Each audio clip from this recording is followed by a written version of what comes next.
Hey, it's NPR's Book of the Day. I'm Andrew Limbong.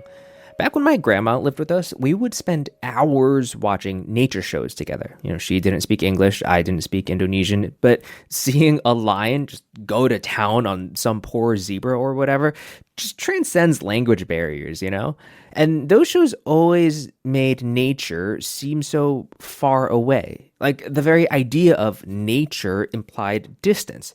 But the guest on the pod today dispels that notion. Rae Wynn-Grant is an ecologist and host of her own show, a reboot of NBC's Wild Kingdom. She's got a memoir out called Wildlife: Finding My Purpose in an Untamed World about how she fell in love with wildlife. And she talked to NPR's Ayesha Roscoe about getting really up close and falling in love with bears. That's ahead. This message comes from NPR sponsor REI Co-op. REI has gear, clothing, classes, and advice for camping and glamping, biking and hiking, axing and snacksing. Visit your local REI Co-op or rei.com for the 1,000,001 ways to opt outside. This message comes from NPR sponsor Rosetta Stone, an expert in language learning for 30 years. Right now, NPR listeners can get Rosetta Stone's lifetime membership to 25 different languages for 50% off. Learn more at rosettastone.com/NPR. So our next guest, let's have her make the introductions.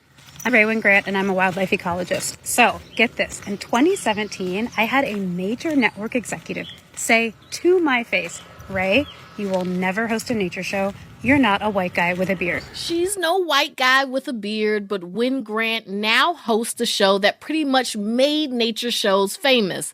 The one Marlon Perkins was on back in the day, Wild Kingdom on NBC. Today, we're visiting Edwards Air Force Base to explore a groundbreaking Head Start program that's helping to save desert tortoises. Rae Wynn-Grant is now exploring her own journey in a memoir, Wildlife: Finding My Purpose in an Untamed World. Welcome to the program. Thank you. It's amazing to be here.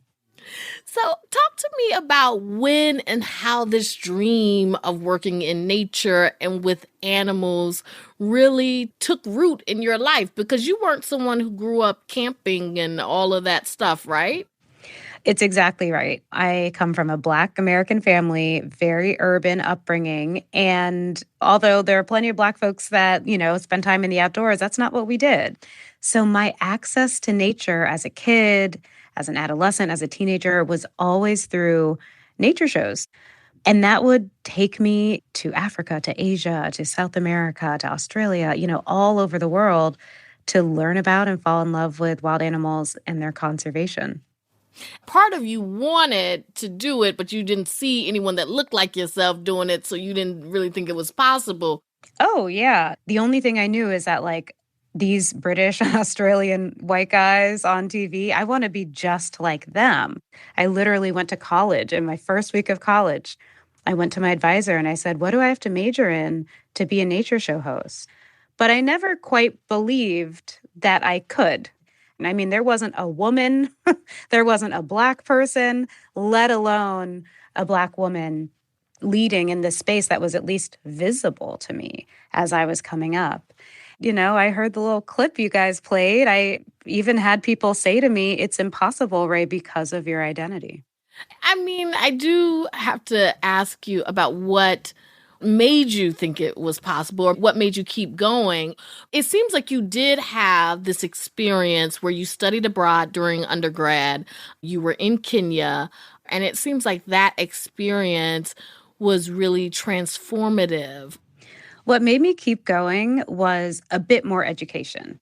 And this all really clicked to me my junior year of college when I decided to sign up for a study abroad program. And I was 20 years old, and I had never been hiking, camping, fishing, hunting. I'd never pitched a tent. I'd never put on hiking boots. And there were 12 students. We were living at a campsite on the outskirts of Amboseli National Park. And my instructors for the program were Black Kenyan men. And it was this wonderful, incredibly important moment for me where first I was getting my first experience in the outdoors. I was seeing my first wild animals. And I was being taught by Black experts who really saw me And I honestly think that that really changed everything in terms of my career path. You write often about how understanding animal behavior and habitats helps inform your understanding of humans. And this happened in a really striking way when you were presenting a paper on bear mortality. I was studying black bears in North America, and I found myself right after Michael Brown was killed in Ferguson, Missouri, at the biggest ecology conference, presenting research on the mortality risk of black bears in America. And the idea is I had spent years trying to figure out which areas of the landscape are really dangerous. Where are they more likely to be killed by people? And I bombed that presentation because I remember feeling on that stage that I didn't care about that right now. What I cared about was the mortality risk of Black boys and men in America at that moment. And I felt so sure that the research community I was presenting to would not want to talk about that. And it helped me to realize that I needed my science community to recognize that if you care about science, you have to care about scientists. And scientists are Black and brown and immigrants and Muslim and from the LGBTQ plus community. And that although science may be neutral, the identities of scientists aren't always neutral. Sometimes they can be political.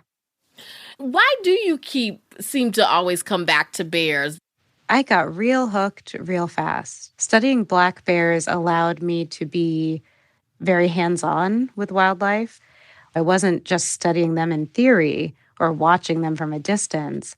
Every so often I was touching their fur, measuring their bodies, and really learning about them very up close. And that was really special for me to kind of do the opposite of what all of those nature shows taught me when I was a little kid. You know, for so long I thought that, gosh, nature is an ocean and a continent away. I'm from San Francisco, and nature is just a couple hours away. There's bears, and there's mountain lions, and there's bobcats, and there's forests, and there's mountains, and there's adventure, and there's finding myself. And I don't necessarily have to go really far. And you have realized that childhood dream of hosting a nature show. So what is that like for you? This is a radio show, right? So you can't see that I'm smiling. It is an absolutely surreal feeling that I have, completely full circle.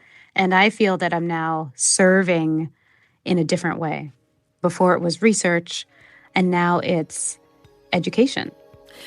That's Rae Wynn-Grant, host of Wild Kingdom and author of the memoir Wild Life. Thank you so much for joining us. This was such a pleasure. Thank you for having me.